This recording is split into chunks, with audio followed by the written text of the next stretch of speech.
Alors, on y va. La paracha qu'on parle aujourd'hui, c'est Parashat Vayera. Parashat Vayera, c'est une paracha qui est intéressante. Pourquoi? Parce que dans la paracha de Vayera, il y en a 4 nisyonotes qu'Akadosh Baruch Hu il avait testé Avraham Avinu. On va pas tout rentrer dedans, ça va être un peu long de rentrer à l'intérieur. Donc on va commencer simple par la paracha, de voir qu'est-ce qui se passe dans notre paracha. Et après, tout ce qu'Hachem nous aidera à faire, on fera Bezrat Hachem.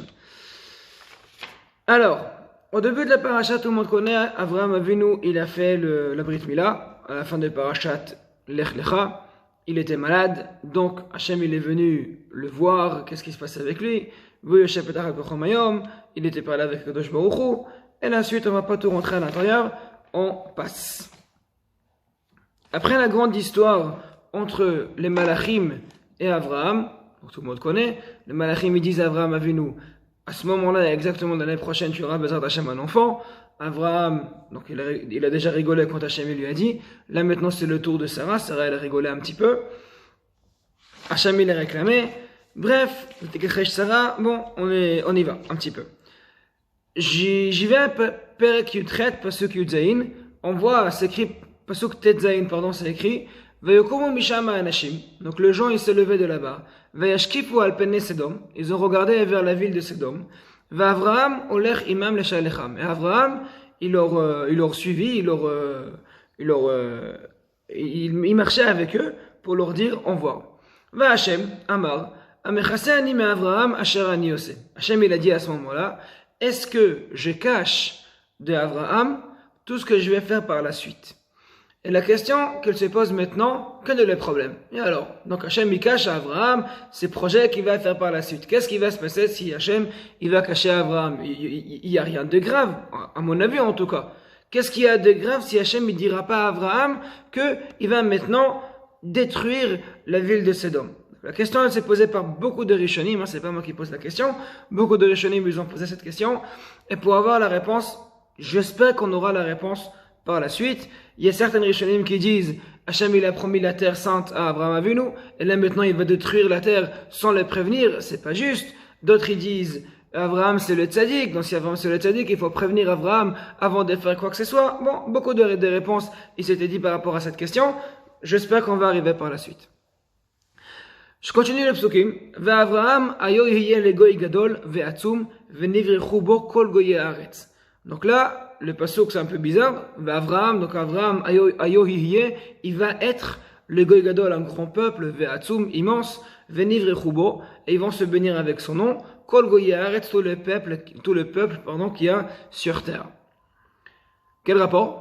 Alors Rashi dit, il n'y a pas de rapport, hein, pas de surprise, il n'y a pas de rapport par rapport à cela, juste que comme déjà on a cité le nom d'Avraham Avinu, donc si déjà on cite le nom d'Avraham Avinu, donc en même temps on donne aussi la bracha à Avraham Avinu. C'est pas qu'il y a un rapport direct entre le Goy Gadol qu'Avraham il va être, non, pas du tout, juste comme on a cité le nom d'Avraham Avinu, en même temps on a déjà parlé de sa grandeur d'Avraham Avinu. Et Hachem il a béni Avraham. Je continue, pasuk Yutet. Qui est da'ativ, les ma'an, car je sais, les ma'an que, Asher Yetzave, qui va ordonner, et bana ve et beto, ses enfants et sa maison, acharab, après lui, veshamru da'er Hachem, ils vont garder le chemin de Akadosh Baruch Hu, la asot tzedaka, pour faire de la tzedaka, ou mishpat, justice. Les ma'an, Avi Hachem al Avraham et Asher diber alav. Alors, j'arrive pas à comprendre. C'est-à-dire, je comprends très bien, mais c'est très intéressant. C'est-à-dire, comment je sais, Hachem dit, comment je sais qu'Avraham, il va être un grand peuple et que tout le monde va se bénir grâce à son nom? Comment je sais que c'est comme ça? Il dit les pasuk, parce que Hachem il dit, je sais qu'il va ordonner ses enfants et sa maison Veshamru derech Hashem la'asot tzedaka u'mishpat. Donc si maintenant on demande c'est quoi la grandeur d'Avraham Avinu, c'est pas parce que lui-même il était juste. Non, c'est pas ça qu'il dit dans le pasuk. C'est pas parce qu'Avraham il était juste, c'est pour cela que maintenant on sait très très bien qu'il va avoir tout ce qu'il va avoir. Non, c'est pas ça le pasuk qui dit. C'est comme je sais qu'il va ordonner ses enfants par la suite. Donc s'il ordonne ses enfants par la suite, c'est pour cela, je sais qu'il va être un grand peuple. Donc le point le plus important à Kadosh Baruch Hu, c'est l'enseignement. D'accord? On dit aussi dans Kiryat Shema, Veshinantam levanecha, tu vas enseigner à tes enfants dans une manière qui est shanoun, qui est claire, qui est répétitive. Donc, c'est-à-dire qu'ils vont savoir exactement qu'est-ce qu'il y a dedans. Ils vont savoir qu'est-ce qui est écrit parce qu'ils vont les répéter plusieurs fois. Veshinantam levanecha. Ok. Donc, c'est ce qui est écrit maintenant. Veshamru derech Hashem lasot tzedaka umishpat. Je continue le psukim. Ve'omer Hashem. Donc là, Hashem il dit Zakat Sedom Va'amora. Donc, si maintenant on suit bien l'ordre des psukim, c'est à ce moment-là qu'Hachem il a commencé à parler avec Abraham, d'accord? Parce qu'Hachem il a dit, est-ce que je vais cacher d'Abraham tout ce que je compte faire maintenant? Et là, Hachem il commence à expliquer à Abraham qu'est-ce qui se passe et qu'est-ce qu'il compte faire. Donc, qu'est-ce qu'il y a Abraham? Ve'omer Hachem, Zakat Sedom Va'amora kiraba. Donc, la Zaka de Sodome et Amora, elle est énorme. C'est quoi Zaka exactement? Donc, le Gemara dit qu'il y a plusieurs possibilités. Vechatatam, qui chavda de leur faute qui maintenant, elle est très très alourdie. Elle devient très très lourde. Eredana vere, je vais descendre pour regarder. Aketsa akata aba elayasu, kala, vemloeda. Est-ce que vraiment nécessairement, comme moi, j'ai la pression d'entendre les cris qu'il y a d'en bas? Est-ce que vraiment ils ont fait jusqu'à ce point-là qu'on va arriver à Kala? Donc, à détruire tout. Veimlo, et sinon, Eda, je saurai qu'est-ce que je vais faire. Alors, la première question qu'on pose sur ce pasuk, Eredana vere, Hachem, il a besoin de descendre pour vérifier. Hachem, il sait pas sans descendre, mais quand même. On dit tout le temps, depuis qu'on est tout petit, toujours nos parents et nos enseignants et nos profs nous disent tout le temps, écoutez bien, Hachem, il est tout, il est partout, il regarde tout le temps. Donc Hachem il a besoin de descendre. Qu'est-ce qu'il y a dans la vérité? Hachem il sait sans descendre. Hachem il sait clairement qu'est-ce qui se passe. Toute l'idée d'une partie de la Emouna, c'est que je crois qu'Hachem il sait exactement qu'est-ce qui se passe dans chaque moment sur terre. Donc c'est quoi dans la vérité? C'est pas vrai. Il n'y a pas quoi à descendre. C'est pourquoi c'est écrit dans la vérité. Je continue. Veifnu mishama anashim. Veilchu sedoma. Donc Misham, ça veut dire que les gens qui étaient chez Abraham et Avinu, ils sont sortis et ils sont partis vers Sedom, vers Abraham. Abraham, Oden Ouamed Lipne Hashem, il est toujours debout devant Akadosh Baruch Hu. D'accord? Il est toujours devant Hashem, il est encore là, debout, en train de parler avec Akadosh Baruch Hu. Vegash Abraham Vayomar. Et là, Abraham, il se rapproche vers Akadosh Baruch Hu et il commence à parler. Af Tispe Tzadikim Rasha. Est-ce que tu peux vraiment tuer Tzadik avec un rachat? Donc, dans la vérité, la question, elle est inverse. Combien un Tzadik, donc grâce au Tzadik, tu devrais aussi sauver les Rechaïm? Donc là, la discussion, on va pas trop rentrer à l'intérieur. Il a commencé par Hamishim, par 50. Il a continué par 40, 30. Oui, comme je disais, alors pardon, 45. Et après 40. Et après 30.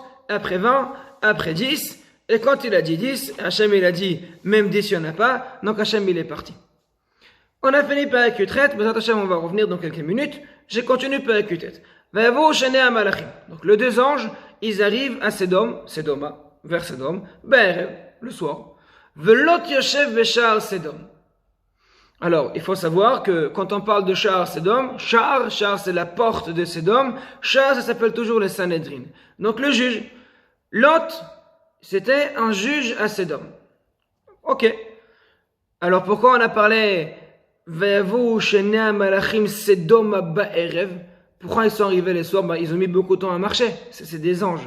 Les anges, entre nous, ils marchent pas. Donc s'ils vont maintenant d'un endroit à l'autre, ils arrivent immédiatement. Donc qu'est-ce qui se passe? Ba'erev, concrètement, que on dit maintenant, voilà, c'est très très très très clair, voilà, c'est la RF, c'est le soir qu'ils sont arrivés, et là, Lot Yoshev Beshar Sedom, on va arriver tout de suite, Vayar Lot il a vu, Vayakom Likratam, Veshtachu Apaim Arza. Donc, ils sont levés, Lot il s'est levé devant le Malachim, et ils sont se prosternés devant lui. Juste avant que je continue, j'aimerais bien vous expliquer c'est quoi Sedom. Il y a une Gemara. La Gemara, elle nous dit qu'une fois Eliezer rêvait d'Abraham, il est arrivé à Sodome. Il devait aller faire quelque chose là-bas, j'ai aucune idée quoi exactement. Il est arrivé là-bas. Sodome, c'était un endroit qui était vraiment, c'était des Réchaïm. Et là-bas, si c'était une personne qui est très très haut détail, donc ils l'ont mis dans une lit, ils l'ont attaché dans le lit, et ils regardaient. Si ses pieds dépassent, ils coupaient les pieds, comme ça, voilà, tu rentres dans le lit, c'est pour toi, comme ça c'est confortable pour toi. Et si par contre, la personne, il est trop petit, donc ils ont mis avec des ceintures pour l'étirer de tous les côtés, comme ça il va agrandir, c'est pour lui, hein, au contraire, c'est une manière de parler, tout ce qu'on fait c'est pour toi, nous on a envie que toi tu seras confortable sur le lit, donc on coupe les pieds comme ça, voilà, c'est égal, c'est exact. Donc l'autre, Eliezer, il est arrivé à Sodome, et les gens disaient, voilà, ouais, bon, Hachem, t'es arrivé, t'as fait un grand chemin, un long chemin, on a un problème, rentre à la maison, allonge-toi ici, et va te reposer un petit peu. Et il a compris c'est quoi le délire, donc il a dit, écoutez, ça me touche le cœur énormément, mais je m'excuse. Depuis que ma mère, elle est décédée, je prie sur moi comme un neder de jamais dormir sur un matelas. Je dors seulement sur une chaise. Comme ça, il a évité, il ne sera pas au lit, ils ne vont pas l'attacher, il ne pourront rien faire. Ok, la nuit passe, Eliezer, il a faim, c'était un esclave qui était assez costaud, il a faim, il veut manger. Le problème qu'il y a à Sodome, c'était interdit. Personne peut ramener qui que ce soit chez lui à la maison. C'était vraiment une interdiction totale. Interdit. Mais il a faim. Qu'est-ce qu'il a fait? Il a tourné un peu autour et il a vu qu'il y a un petit mariage, une petite salle avec une fête. Donc il rentre à l'intérieur, il s'assoit quelque part. La personne qui est à côté lui dit, qui t'a invité? Il dit, c'est toi qui m'as invité. Qu'est-ce qui se passe? Automatiquement, la personne se lève, se barre. Il dit, attends. Si les gens ici vont entendre que moi j'ai invité un étranger à manger dans un repas, ils vont me tuer. Donc il est parti. Et comme ça, autour de la table, chaque personne, c'est toi qui m'as invité. C'est toi qui m'as invité. C'est toi. Comme ça, il avait une table entière pour manger. Après ça, Baruch Hashem, Eliezer, il a bien mangé. Il sort de la maison. Il va dans la rue. Et si je me trompe pas, il y a une personne qui a jeté une pierre sur lui. Ça lui a touché. Ça lui a blessé un tout petit peu avec quelques gouttes du sang qui a coulé. Donc Eliezer, il s'est énervé. Il a appris la personne. Il est arrivé chez le juge, c'était pas encore Lot. Il dit voilà, cette personne-là, il a jeté une pierre contre moi et ça m'a blessé. Alors le juge lui dit attends, mais alors, pas seulement c'est pas lui qui doit te payer, c'est toi qui dois lui payer. Alors les autres il demande pourquoi. Si c'est simple, parce que si maintenant toi tu as un problème de santé, donc tu vas aller chez un médecin. C'est une personne qui est professionnelle et il va te sortir un peu de sang, il va te faire couler le sang pour te nettoyer le corps. Donc pas seulement qu'il t'a pas fait une méchanceté, il t'a aidé. Et Eliezer, il a entendu ça, il a dit génial, il a pris une pierre, il l'a jeté sur le juge et le juge il a eu du sang qui coule. Il dit très bien, l'argent que tu me dois, tu le payes. Comme ça on est tranquille, on est quitte, moi je paye pas et toi, c'est toi qui vas payer à ma place. Donc le comportement et les décisions, le tribunal de Sodome, c'était très très très tordu. Quel est le problème? Le problème que c'était des années, c'était pas quelque chose de nouveau. Pendant des années, c'était comme ça. Il y avait un grand problème de justice là-bas. La justice là-bas, elle était nulle, elle était vraiment incorrecte, dans une manière incompréhensible. Donc, qu'est-ce qui se passe? Le monde entier, qu'est-ce qu'il a dit? Sodome, il faut pas s'approcher. C'est des gens bizarres, c'est des gens qui prennent pas des invités, ils détestent les étrangers, c'est des gens qui font souffrir tout le monde. Donc il faut pas s'approcher. C'est des gens qu'il faut pas s'approcher à eux. Donc qu'est-ce qui se passe? Tous les gens de Sodome qui tournent à droite à gauche, ils rentrent chez eux à la maison, ils disent écoutez, on a un problème. Parce que dans le monde entier, dans la diplomatie, ça marche pas trop. Tout le monde dit non, à Sodome on s'approche pas. À Sodome c'est pas des gens pour nous, hein. Il faut pas s'approcher à Sodome. Ils ont réfléchi. Qu'est-ce qu'on peut faire? Baruch Hashem, la solution est très très simple. Comme on a parlé la semaine dernière, la solution est très facile et efficace. Pourquoi? On a Lot. Lot, il avait le même portrait. Il ressemblait à Abraham comme deux gouttes d'eau. Il n'y a pas de problème. On va prendre Lot. On va le mettre comme juge. Comme ça, tout le monde va dire, bah, quand même, c'est le neveu d'Abraham, qui ressemble à Abraham en plus. Donc les gens, ils vont dire, c'est arrivé, bah, c'est correctement, maintenant, l'endroit, il devient correct. Je répète le pasuk dernier. Vavo shenem alachim sedoma ba'erev. Pourquoi c'est écrit ba'erev? Pour la suite. Velot yoshev veshar sedom. C'est ce jour-là même que Lot, il est devenu le juge. Le jour même que Lot, il est devenu le juge, c'est le jour même que les malachim sont arrivés. Et pourquoi? Alors la Gemara, elle dit, jusqu'à maintenant, on pouvait s'arranger. C'est-à-dire, tous les juges de Sédom, c'était des juges injustes. Mais, on peut s'arranger. C'est-à-dire, on passe une petite enveloppe en dessous de la table. Voilà, je dis, écoute, dans la vérité, tiens, une petite enveloppe comme ça, on peut s'arranger entre nous. Et le problème, qu'au moment que Lot, il devient le juge de Sédom, Lot ne va pas écouter. Lot, il va dire, attends, on a la loi, il faut appliquer la loi telle qu'elle. Si elle sera tordue ou normale, il faut appliquer la loi comme elle est écrite. Donc jusqu'à maintenant, on peut s'arranger. Mais si maintenant c'est Lot le juge, c'est-à-dire que tout va être tordu. Parce qu'on ne pourra pas s'arranger avec personne. Là, on a un grand problème. C'est pour cela, le soir même, le jour que Lot, il était nommé comme le juge de Sédom, les malachim sont arrivés pour inverser Sédom. Je continue encore un petit peu dans les psukim, et Bezat Hashem, on va revenir derrière. Donc vous savez très bien, Lot il a dit rentrez chez moi à la maison, il voulait pas, ils sont rentrés, tout le monde a entendu, et ils ont dit attends, mais le premier jour qu'il devient le juge, déjà il s'en fout de notre loi et il rentre à l'intérieur, il prend des invités, c'est inacceptable, c'est pas possible. Ils ont dit rentre à l'intérieur, bah, les anges ils ont dit à Lot tu rentres à la maison, bon. Bref, la suite, on va pas trop rentrer dedans. Vous savez qu'est-ce qui s'est passé? Les malachim, ils ont dit à Lot, est-ce que tu as encore de la famille ici à Sédom? Tu les appelles parce que on va tout inversant, on va tout détruire la ville entièrement. Donc, appelle toute la famille que tu as. On va sortir. Le lendemain matin, ils sont sortis hyper tôt. Effectivement, évidemment, ils ont dit à Lot, fais attention, il ne faut pas regarder derrière. Si tu vas regarder derrière, tu n'auras pas le srout pour être sauvé. Bref, la suite on continue. La suite c'est la suite, vous connaissez. Je vais revenir maintenant un petit peu en arrière. C'est écrit dans le Midrashim qu'Abraham il avait une ta'ana, une grande ta'ana contre Akadosh Baruch Hu.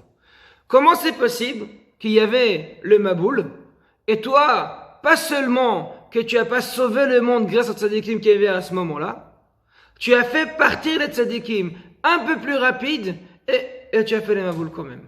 Au lieu qu'ils me touchaient là, et Noach et ses enfants sont là pour sauver le monde entier du Maboul, tu as fait partir Metouchelach, tu as enfermé Noach et ses enfants dans la Teva, et tu as fait les Maboul. C'est pas correct.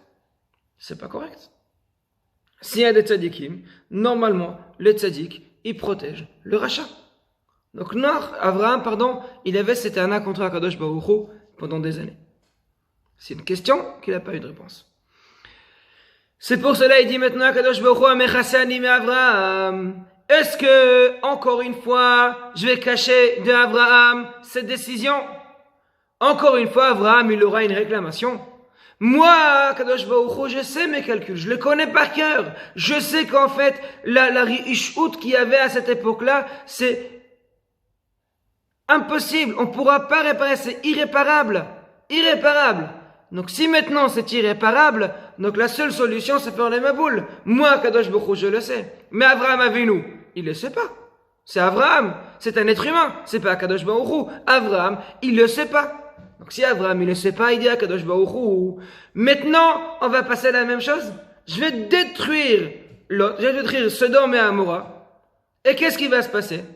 Abraham, il va se lever un bon matin. Il va dire, attends, mais qu'est-ce qui se passe là-bas? Il y a de la fumée, c'est pas possible. S'il y a de la fumée, c'est parce qu'Hachem... Mais pourquoi Hachem il a détruit? C'est pas ça. Normalement, il y a l'autre là-bas. Il y a un tzaddik, il faut pas détruire. Et pas seulement ça. Pas seulement ça. Quand tout le monde le sait, il y en avait 3 malachim qui sont venus chez Abraham Avinu. Un malach, pour le guérir. Un autre malach pour annoncer les venues au monde de Yitzhak Avinu. Et le troisième malach pour inverser Sodome. Donc, les trois malachim ils sont arrivés chez Abraham. Ils ont annoncé, ils l'ont guéri. Ils ont annoncé la naissance de Yitzhak l'année dernière. Et le troisième n'a rien dit. Abraham, il avait une question. C'est pas normal. Normalement, chaque malach qui vient dans ce monde, il a quand même une but. Il a quelque chose à faire ici. Il a un message à faire passer. Donc, c'est pas possible que le malach, il est arrivé pour rien. Si le malach, il est là, forcément, il a un message à faire passer. Il faut comprendre quel est le message qu'il faut faire passer. Donc, Abraham, déjà, il savait pas. En deuxième position, les malachim partent. Donc, on a fini le repas. Bon, Hachem, ils ont bien mangé. Achalnu vesavanu, c'était très bon. Birkat Amazon, merci beaucoup. On va par-ci, on va par-là. Abraham, il accompagne vers la porte. Il marche avec eux. Et il voit qu'il y a un malach qui disparaît tout de suite. Et il y en a deux qui sont en train de marcher et regarder plus loin. Attends, mais qu'est-ce qu'ils regardent? Qu'est-ce qu'ils regardent, les malachim? Il y a un qui m'a guéri. Il est en train de regarder plus loin pour voir qu'est-ce qu'il y a là-bas. Mais qu'est-ce qui se passe? C'est quoi cette histoire? Donc il a compris qu'il y a une histoire un peu bizarre. Abraham, il a compris qu'il y a quelque chose de suspect, qu'il faut comprendre qu'est-ce qui se passe ici. D'accord? Donc Hachem dit, à ce moment-là, après qu'Abraham, il était en train de marcher avec eux pour les accompagner, et il voit que les gens, ils regardent plus loin pour viser Sodome, à ce moment-là, Hachem, il dit, est-ce que, encore une fois, je fais dans la même manière, je cache qu'est-ce que je suis en train de faire? Non, non, pas du tout. Je vais dire à Abraham exactement ce que je suis en train de faire. Et dans la manière que je vais faire, que je suis en train de faire, Abraham, il saura qu'est-ce que j'ai envie de faire. Et il va savoir, et il va l'accepter. Il pourra pas se poser des questions après, pourquoi j'ai fait comme ci et pas comme ça. Parce que j'ai pas fait pour rien. Donc, maintenant, je vais annoncer à Abraham qu'est-ce que j'ai fait, parce que j'ai envie qu'il sache exactement qu'est-ce qui va se passer. C'est ce qu'il dit Hachem. Et Abraham, il a entendu que Hachem va inverser Sodome. Et immédiatement, il pose sa question. Attends. Est-ce que, encore une fois, tu réfléchis même pas à ça et tu vas tuer les tzadikim avec les Rechaim? Ou la tzadikim betoraïr? Peut-être, il y a des tzadikim dans la ville. Et s'il y a des tzadikim dans la ville, tu vas les tuer? On peut pas. Tu peux pas tuer comme ça les tzadikim dans la ville sans réfléchir. Ça marche pas comme ça. Non, c'est pas normal. C'est ça qu'il dit maintenant. Est-ce que maintenant tu vas tuer les tzadiks avec le rachat? C'est pas possible. Pourquoi tu fais des choses pareilles? Comme tu as fait dans le Maboul, tu peux pas les refaire encore une fois. Et qu'est-ce qu'Hachem y fait? Hachem lui répond, mais non, t'inquiète pas. Effectivement, si on avait 50 tzadikim, j'aurais sauvé Sodome entier. Mais il n'y a pas de 50 tzadikim, qu'est-ce que je peux faire? Il n'y a pas. Et pareil, il n'y a pas 50, il n'y a pas 45, il n'y a pas 40. Il n'y a pas.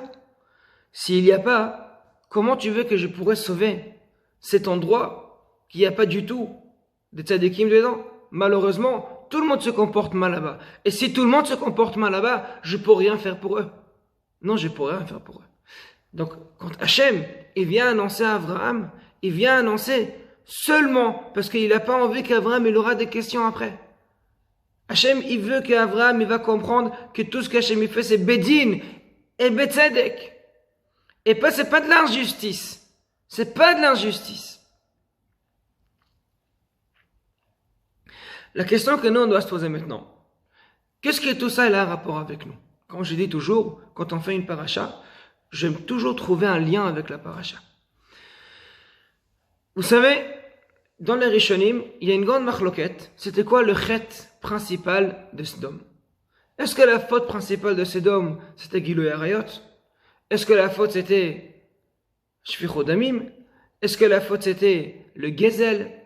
Il y a une grande machloket. La Gemara elle amène beaucoup d'histoires. La Gemara elle dit qu'en fait c'était des malins. Qu'est-ce qu'ils faisaient là-bas? Il y a une personne maintenant qui vient avec un carton avec 2 pommes pour vendre des pommes, un stand au marché. Donc il met les pommes en disposition. Et il y a un premier monsieur qui vient, il dit écoute, avant d'acheter je veux goûter une pomme. Et il prend une pomme et il part. Comme ça chaque personne il vient, il prend une pomme juste pour goûter et il part. Donc finalement, la personne s'est retrouvée sans pomme, sans argent parce que personne n'y l'a acheté.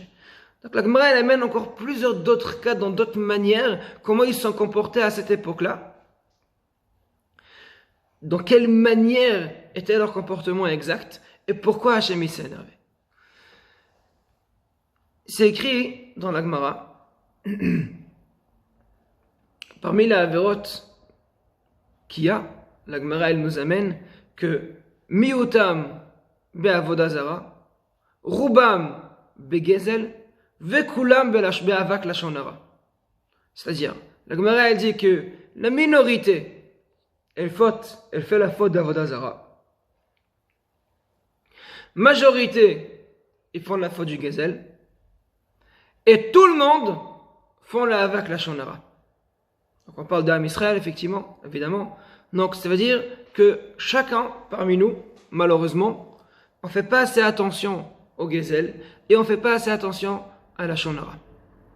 D'accord? Comme ça la Gemara elle va nous dire maintenant. C'est quoi gezel? Gezel en fait, si on regarde dans la vérité, gezel, il y a plusieurs parties dans le yisur de gezel. Parmi les parties dans le yisur de gezel, ça veut dire, c'est pas forcément faire perdre quelqu'un. D'accord? C'est pas si maintenant, j'ai une personne à côté de moi qui a une somme d'argent, je les force, voilà, je l'ai volé. C'est pas forcément ça. Gezel, c'est encore plus fin que ça. Gezel, ça peut être, si je vole une parole d'une personne, je vole ses paroles, par exemple. Gezel, ça peut être encore beaucoup d'autres choses. Dans les gezel, en fait, il y a inclus énormément de choses que nous, on n'arrive pas à s'imaginer. C'est le gezel. C'est le gezel. Pourquoi c'est le gezel? Parce qu'au moment que je profite d'une autre personne sans le prévenir, c'est du gezel. La Gemara, elle nous dit, par exemple, si maintenant, quelqu'un, il m'a laissé chez moi une vache, pour que je les garde. Il part pour quelques jours, il sort de sa maison, il a une vache à la maison, il me laisse chez moi la vache pour garder. Encore plus simple, il m'a laissé un stylo. Il m'a dit, écoute monsieur Zerbib, je te laisse les stylos pour une semaine, s'il te plaît, c'est un stylo de Mont Blanc, je l'ai besoin correctement, tu me les gardes. Et moi j'avais un document devant moi, et je devais signer les documents. Donc qu'est-ce qu'il y a? J'ai pris attends, mais je prends un peu d'encre, c'est rien du tout. J'ai pris son stylo, et j'ai signé avec. Quelques jours après, un voleur il rentre chez moi à la maison, il prend ses stylos. Si j'aurais pas utilisé le stylo, j'étais pas tout. Je dois pas payer. Je suis un shomer chinam. Un shomer chinam, il est pas tout. Je suis un gardien gratuit. Un gardien gratuit, il paye pas. Mais au moment que j'ai utilisé le stylo, t'as utilisé les stylos, t'es un gazlan. Sholé achel pikadon gazlan. Au moment que tu as utilisé quelque chose qui ne t'appartient pas, pardon, automatiquement tu deviens un gazlan. Un gazlan, il paye même béonès. T'as pas le choix. Même si quelqu'un il te l'a forcé, tu dois te rembourser. Tu as volé quelque chose. Donc le gezel, c'est même si je vais utiliser quelque chose qui ne m'appartient pas sans autorisation, c'est du gezel. C'est du gezel de A à Z. Surtout, par la suite que la Gemara elle nous dit, Vekulam be'avak lashon hara. Avec lashon hara, encore une fois, c'est pareil, c'est très très fin. Nous, on pense c'est quoi lashon hara? Maintenant, je vais raconter que Reuven, il a fait un acte qui est interdit avec Shimon, il a tué Shimon, il a volé de l'argent, etc. Vérité, hein. Je parle pas du mot Shemra que c'est faux. Je parle du lashon hara. Lashon hara, c'est même si moi, maintenant, je dis la vérité, c'est du lashon hara. Donc les gens ils pensent que la lashon hara se casse à ce moment-là. Mais le Chafetz Chaim nous amène encore beaucoup d'autres cas. Qu'il y a aussi le yisur de la lashon hara, même si je dis pas clairement de la lashon hara. Par exemple, si maintenant je dis à une personne, tu sais, chez la famille Tartampion, par exemple, toujours, il y a des casseroles sur le feu. Alors on peut comprendre en deux manières. Soit on peut comprendre, il y a des casseroles sur le feu, donc c'est des gens qui mangent tout le temps, c'est des gens qui... Voilà. Soit on peut comprendre, c'est le contraire, c'est des gens de tzadikim. Il y a tout le temps des invités chez eux à la maison. Il y a des gens qui viennent manger, ils leur servent à tout le monde sans réfléchir. Il y a deux manières de comprendre. Et la différence entre les deux manières, c'est le son.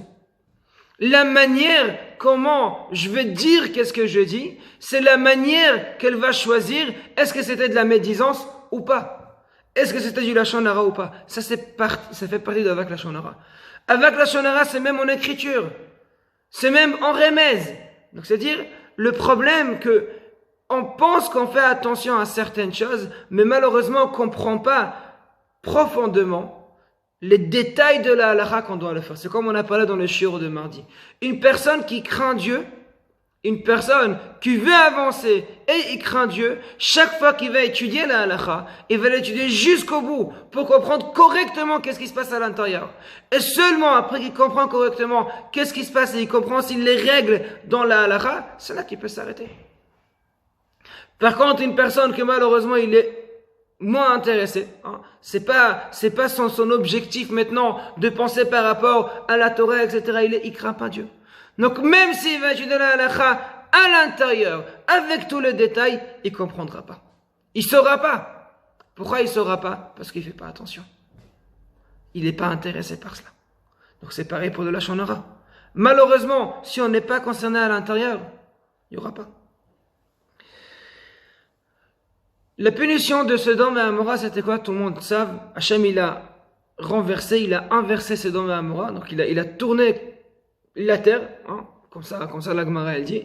Donc tout ce qui était sur la terre, il est dérivé à l'intérieur, et tout cet endroit est devenu la mer morte. Juste pour comprendre la mauvaise influence qu'un comportement des personnes peut enchaîner. Le monde, au moment d'Avraham Avinu, il était à peu près 2000 ans. D'accord? À peu près, hein, on n'est pas, je pense, 2100 et quelques. Donc, Sodome et Amora, ça devait être dans les années 2100, 2050, 2100. D'accord? Avant Noach, il y avait la première génération qui était détruite dans le Maboul. C'est-à-dire qu'à partir du Noach, on a commencé un nouveau compte.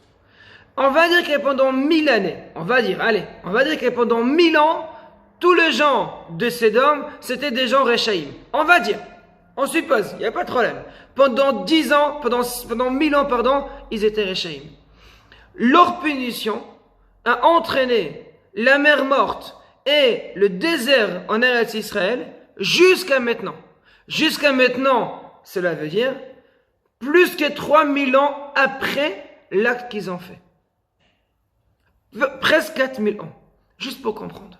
Au moment que une personne, il associait ces deux fautes malheureusement entre inviter personne et cette nature d'être voleur sans réfléchir, c'est là les pires des choses. Pourquoi? Et je vais terminer avec ça. On a une habitude d'écrire sur les livres la Hashem Haaretz Umloa. On l'écrit dans Rachet Tevot, Lamed Hevav, la Hashem Haaretz Umloa. C'est-à-dire, nous, notre croyance profonde, que chaque chose qui nous appartient, dans la vérité, il ne nous appartient pas. Temporairement, c'est chez nous, c'est sous ma propriété, pour que je puisse utiliser pour faire les services de Dieu. Par exemple, maintenant je vous parle, j'ai mon ordinateur devant moi et mon téléphone devant moi. J'ai mon ordinateur pour faire Zoom avec vous et j'ai mon téléphone pour enregistrer les shiurs, pour les mettre sur YouTube. Si jamais il y a une personne qui voudra les regarder plus tard, il pourra le voir. D'accord? Donc, tout ce qu'Hachem me donne, c'est pour pouvoir utiliser pour faire la mitzvot avec tout. Il n'y a aucun objet qu'Hachem nous avait laissé utiliser dans ce monde qui n'a pas une utilité sans. C'est simple, c'est comme ça. D'accord? Donc, si maintenant j'ai un invité qui veut rentrer chez moi à la maison, le moindre de choses, c'est de rentrer chez moi à la maison. Pourquoi? Parce que tout ce que j'ai chez moi à la maison, Hachem m'a laissé pour pouvoir aider les autres. Et si j'aide pas les autres, pourquoi Hachem me les donne? Exactement pareil par rapport au gazelle. Si maintenant je vais et je prends de l'argent qui ne m'appartient pas, qu'il n'est pas à moi, je prends de l'argent qui appartient à monsieur un tel et je les force, j'amène chez moi à la maison. C'est-à-dire maintenant que je dis à Kadosh Baruch Hu, écoute, toi fais tes affaires, laisse-moi tranquille, moi je gère ma vie. Il n'y a pas assez d'argent, je vais voler. Je tire par-ci, je tire par-là, je prends par-ci, je prends par-là. C'est-à-dire qu'au moment qu'une personne, il ne prend pas des invités et il vole de l'argent, c'est comme si il dit à Kadosh Baruch Hu, tu te trompes. C'est pas toi qui décides, c'est moi qui décide ici. C'est moi qui sais qu'est-ce que j'ai envie et qu'est-ce que j'ai pas envie.